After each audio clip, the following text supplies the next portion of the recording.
اللہ وحدہ لا شریک لہ واشہد ان محمدا عبدہ ورسولہ صلی اللہ علیہ وسلم۔ اما بعد فإن خیر الحدیث کتاب اللہ وخیر الہدی ہدی محمد صلی اللہ علیہ وسلم وشر الامور محدثاتها وكل محدثة بدعة وكل بدعة ضلالة وكل ضلالة في النار۔ اعوذ باللہ السمیع العلیم من الشیطان الرجیم۔ رب اشرح لي صدری ویسر لي امری واحلل عقدۃ من لسانی یفقہوا قولی۔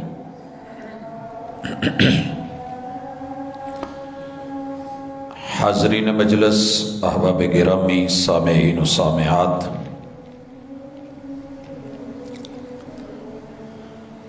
اللہ الرحمن نے خود کو غنی بنایا ہے اور کسی کا محتاج نہیں رکھا۔ اللہ کی صفتوں میں سے ایک بہت بڑی صفت یہ ہے اللہ الصمد، کہ ہمارا رب بے نیاز ہے، اور جتنی بھی مخلوقات بنائی ہیں ان سب کو ضرورت کے ساتھ جوڑ دیا ہے، وہ محتاج ہیں۔ اللہ کی ذات غنی ہے۔ یا ایھا الناس انتم الفقراء الی اللہ، تم سارے فقیر ہو، تمہارا رب غنی ہے، بے نیاز ہے۔ ضرورت توڑ دیتی ہے غرور بے نیازی کو، نہ ہوتی حاجت تو ہر بندہ خدا ہوتا۔ اللہ نے اس روئے زمین پر انسان کی جو 5 بنیادی ضرورتیں رکھی ہیں، ان میں سر فہرست جان ہے، کیونکہ جان ہے تو جہان ہے۔ دوسرے نمبر پہ اس کے لیے کھانے پینے کا سامان ہے، جسے ہم مال کہتے ہیں۔ تیسرے نمبر پہ اللہ رب العزت نے نسل رکھی ہے تاکہ یہ آگے بڑھتا رہے، پھلتا رہے، پھیلتا رہے اور پھولتا رہے۔ چوتھے نمبر پہ اللہ نے عزت، ناموس اور احترام کو رکھا ہے، اور یہ ملتا ہے دین سے، اس لیے دین بھی بنیادی ضرورت ہر دور میں اللہ نے رکھی ہے۔ انسان اپنی مرضی کرے، انسان کی سوچ محدود ہے، انسان انسانوں کو جینے کی گارنٹی نہیں دے سکتا، کیونکہ اس کی کوشش ہوتی ہے کہ میں جیوں باقی بے شک سب مر جائیں، اللہ نہ کرے کہیں ایمرجنسی ہو، بھگدڑ ہو، تو یہ سب سے پہلے اپنے آپ کو بچاتا ہے۔ لہذا رب نے اصول، قاعدے اور ضابطے، قانون اپنے پاس رکھے اور انہیں آسمان سے نازل کیا ہے۔ اس حوالے سے مرشد کائنات، محبوب اعظم، امام الانبیاء محمد الرسول اللہ صلی اللہ علیہ وسلم پہ جو وحی نازل ہوئی، اس میں ہماری معیشت کو، ہمارے معاش کو، کاروبار کو، خرید و فروخت کو، لین دین کو، ضروریات زندگی کو کس طریقے سے پیش کیا گیا ہے، یقیناً پوری دنیا میں وہ منفرد ہے، ممتاز ہے۔ صدیوں کی جنگیں 2 نظاموں پہ عموماً چل رہی ہیں۔ ایک کامنزم پہ کہ سب انسان برابر ہیں، لہذا ان کی ضروریات بھی برابر ہیں، ان کو روٹی، کپڑا اور مکان کی ضرورت ہوتی ہے، یہ دے دیا جائے۔ روٹی بھی اتنی کہ جتنی یہ 3 ٹائم 2 ٹائم قوت لا یموت زندہ رہ سکے، اور کپڑا بھی اتنا کہ جتنا اسے ضرورت ہو وہ کم سے کم کرتے کرتے دنیا جہاں پہنچ گئی ہے آپ اور میں جانتے ہیں۔ اور تیسرے نمبر پہ رہنے کے لیے ایک چھت۔ انسان ایک چارپائی کی جگہ جتنی جگہ لیتا ہے، جتنی جگہ لیتا ہے بس اسے اتنی جگہ چاہیے، باقی تو فضول ہے۔ لہٰذا ایک کمرے میں اگر چھت 12 فٹ پہ ہے تو 3 یا 4 منزلہ چارپائیاں بنا دی جائیں، جگہ کم سے کم استعمال ہو، باقی سب بیکار ہے۔ انسان برابر ہے، محنت کریں، کمائیں اور اسٹیٹ کو دیں۔ اس کے اوپر خون بہائے گئے، جنگیں لڑی گئیں اور سرخ آندھیاں چلی۔ آجر اور اجیر کے درمیان، مالک کے درمیان اور اس کے ماتحت کام کرنے والوں کے درمیان، باس اور اس کے کرندوں کے درمیان یہ جنگ چھڑی ہوئی آج تک ختم نہیں ہوئی، کیونکہ جو اصول ہے وہ بندوں نے بنایا تھا۔ دھڑام سے گرا۔ مد مقابل سرمایہ دارانہ نظام وہ اس سوچ کو لے کے آیا کہ ہم آزاد ہیں، جو چاہیں، جتنا چاہیں، جیسے چاہیں، حلال حرام کوئی امتیاز نہیں، جس کو مرضی مار کے چاہیں تلک۔ جس سسٹم نے عزت کے ساتھ روٹی روزی اور بندوں کی ضرورتیں پوری کرنی ہے وہ اسلام کا معاشی نظام ہے۔ یہ الگ بات ہے کہ دنیا اس کو لینے کو ماننے کو تیار نہیں ہے، لیکن تاریخ نے دیکھا ہے کہ جب جب جہاں جہاں اس سسٹم کو اپنایا گیا، وہ خلافت راشدہ ہو یا عمر ابن عبدالعزیز رحمت اللہ علیہ کا دور ہو، فراوانی، بہار، خوشی، آسانی، رحمت اور کرم اس قدر ہے کہ دینے والے موجود ہیں، لینے والا افریقہ کے جنگلوں میں بھی کوئی نہیں مان رہا۔ اور یہ کوئی کہانی یا داستان یا قصہ نہیں ہے، بلکہ وہ حقیقت ہے جو دنیا نے دیکھی ہے۔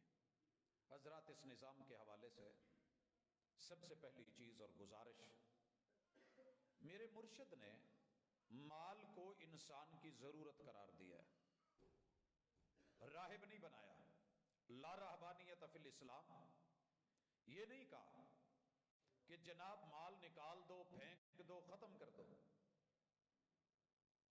انسان کی ضرورت ہے اور اسے ضرورت رکھا گیا۔ جب لفظ ضرورت بول رہا ہوں تو ذہن میں رہے کہ ضرورت ضرر سے ہے۔ ہر وہ چیز جو نہ ملے اور نہ لینے پہ نقصان ہو، ہم اس کو ضرورت کہتے ہیں۔ پانی ہماری ضرورت ہے بنیادی، اگر ہم نہیں پیتے تو ضرر، نقصان ہوتا ہے، ڈی ہائیڈریشن کی طرف جاتے ہیں، موت کے منہ میں چلے جاتے ہیں۔ مال بنیادی ضرورت ہے۔ اب سوال یہ ہے کہ اسے لیا کہاں سے جائے؟ اللہ نے آسمان سے رزق کو اتارا اور اسے زمین سے جوڑ دیا۔ سب سے پہلے وہ چیز جو غلے، اناج، سبزیوں اور باغات کی شکل میں اللہ رب العزت زمین سے پیدا کرتے ہیں، اسی طرح وہ چیز جو زمین کے اندر پہلے لوگ مال دفن کر گئے، انہوں نے وراثت نہیں دی، تقسیم نہیں کیا، سنبھال کے رکھا تھا، لیکن وہ مال وقت کے ساتھ، حالات کے ساتھ، وہ دفینہ، وہ رکاز ان کے ساتھ وفا نہیں کر سکا، یہ لوگ مر گئے، حالات، زلزلے جو بھی ہوا، مال دب گیا۔ یہ اگر ملتا ہے تو اس کے استعمال میں لانے کا طریقہ شریعت نے بتایا۔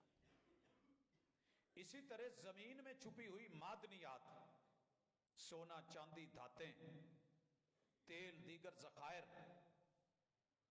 اور پھر اس زمین سے پیدا ہونے والے وہ معاملات اور وسائل کہ جن پہ تجارت ہوتی ہے، یا انسان زمین پہ فیکٹری لگا کے دیگر چیزیں کر کے اس سے کماتا ہے، اور ایک وہ چیز کہ انسان اس زمین پہ جن جانوروں کو چراتا ہے، کھلاتا ہے، پلاتا ہے، پالتا ہے، تو شریعت نے موٹے موٹے یہ مال کے جو ذرائع ہیں ان پہ بات کی ہے۔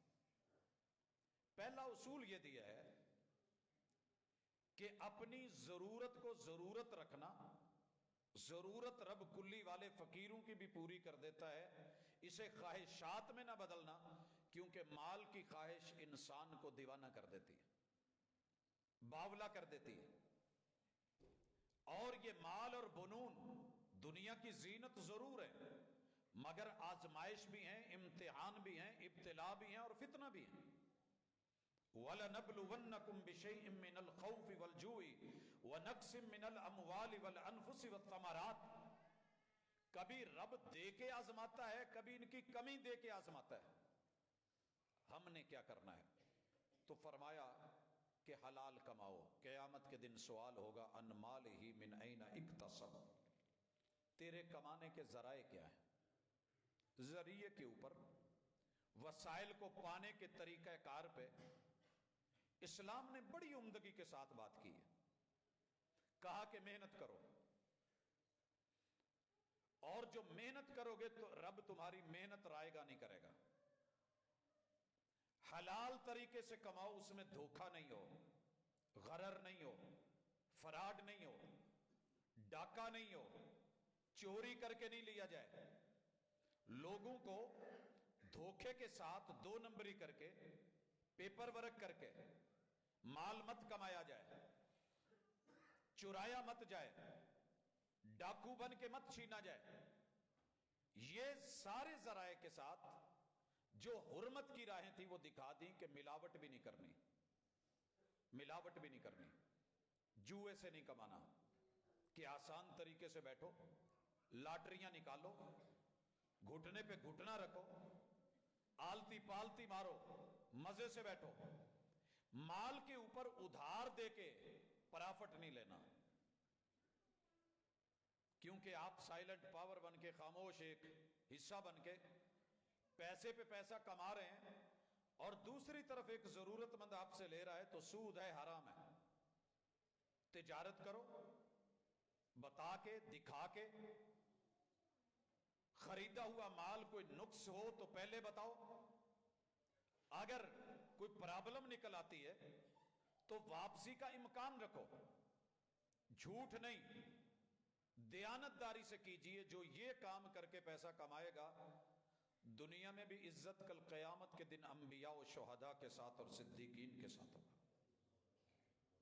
حضرات موٹے موٹے طریقے بتائے، حلال چیزوں کا کاروبار کرنا ہے، اور پھر جو پیسہ کمانا ہے وہ بھی حلال ذرائع سے کمانا ہے۔ پھر جس مال کو خرید کے منہ میں لقمہ بنا کے پیٹ میں ڈالنا ہے، وہ بھی اللہ کی طرف سے اس کی اپروول ہو، کمپنی نے اس کی اجازت دی ہو، وہ تمہارے لیے سوٹیبل ہو، پھر اس کو لقمہ بنانا ہے اور کھانا ہے۔ اگر عبادت میں بھی استعمال کرنا ہے تو مال حلال۔ یاد رکھیے، اگر حرام کمایا گیا، ساری عبادتیں، ساری ریاضتیں، ساری دعائیں، مسافر کی دعا اللہ رد نہیں کرتے، بندہ سفر پہ ہے، دعا کے آداب میں ہاتھ اٹھانا ہے، اور یہ ہاتھ اٹھا کے اونچے اونچے ہاتھ کر کے یوں کہہ رہا ہے، یا رب یا رب، اللہ کے ذاتی صفاتی نام لے کے مانگنے سے بھی رب جو ہے وہ دعا رد نہیں کرتے۔ یہ رب کے نام لے رہا ہے، اسماء حسنہ سے مانگ رہا ہے، لیکن مسئلہ کیا ہے؟ مطعمہ حرام، مشربہ حرام، ماکلہ حرام، ملبسہ حرام، کمانا حرام کا، پہننا حرام کا، کھانا حرام کا، پینا حرام کا، وغذی بحرام، اس کا گوشت پوست جو بنا ہے وہ بھی حرام کا، فأنا یستجاب لہ، اس بد نصیب کی دعا کو رب کیسے سنے؟ سگی ماں لتڑے ہوئے گندے برتن میں سالن ڈال کے نہیں دیتی، تو رب اس گندے وجود کے اوپر اپنی رحمت کیسے کرے؟ یہ بتایا گیا۔ اس اساس کے بعد آگے چلیے، کن چیزوں سے کمانا ہے، کیسے کمانا ہے؟ کیا ساری زندگی سرمایہ کو اپنا ٹارگٹ بنا لے؟ فرمایا نہیں، اتنا کما جتنا یہاں رہنا ہے، لیکن اگر تو کما لیتا ہے اور اس میں سے جو جائز لوگوں کا حق ہے اس کو نکال کے مال کو پاک کر لیتا ہے تو بے شک جتنا مرضی سرمایہ بنا لے ہم اس کے اوپر نہیں، لیکن قارون مت بننا، کیونکہ قارون کو ہم نے اس دنیا میں، قارون یہ ہے کہ خزانہ جمع کرے، غریبوں کا حق نہیں دے، مال پہ فخر کرے، اور مال کو یہ کہے کہ میرے اوپر تو اللہ کا کرم ہے، مجھے رب نے اتنا دیا ہے جی، اگر میرے ساتھ رب ناراض ہوتا مجھے کیوں دیتا، وہ تو رب نے قارون کو بھی دیا۔ اور پھر نمائش اور اکڑ، فخر اور غرور اور تکبر اور میں آ جائے تو یاد رہے کہ اللہ نے جب وہ مال لے کے اور خزانے کی چابیاں لے کے نکلا تھا تو بڑے سارے لوگوں نے تمنا کی تھی کاش ہماری بھی کمائی اتنی ہوتی، دولت اتنی ہوتی، لیکن رب نے زمین کا منہ کھول کے دھسا کے بتایا کہ مال دولت ہی سب کچھ نہیں ہے۔ آئیے پہلا نقطہ سمجھیے کہ مال ضرورت ہے، خواہش نہیں بننی چاہیے، مال حلال ہونا چاہیے اور پاکیزہ ہونا چاہیے۔ کلو حلالا طیبا، میں نے حلال کمایا ہے، لیکن اگر 100 میں سے میں نے وہ ریشو نہیں نکالی اور غریب تک وہ حق نہیں پہنچایا، بھلے میں نے مسجد کی صفیں کیوں نہیں بنائی، بھلے میں نے حلال کما کے کیوں نہیں لیا، اب اس 100 میں اگر 2.5 روپے غریب کے ہیں تو یہ پورے کا پورا نوٹ میرے لیے حرام ہے جب تک کہ میں اس کا حق نہیں نکال لیتا۔ حضرات اس حوالے سے پہلے کمائی پہ آئیے۔ کمانا کیسے ہے؟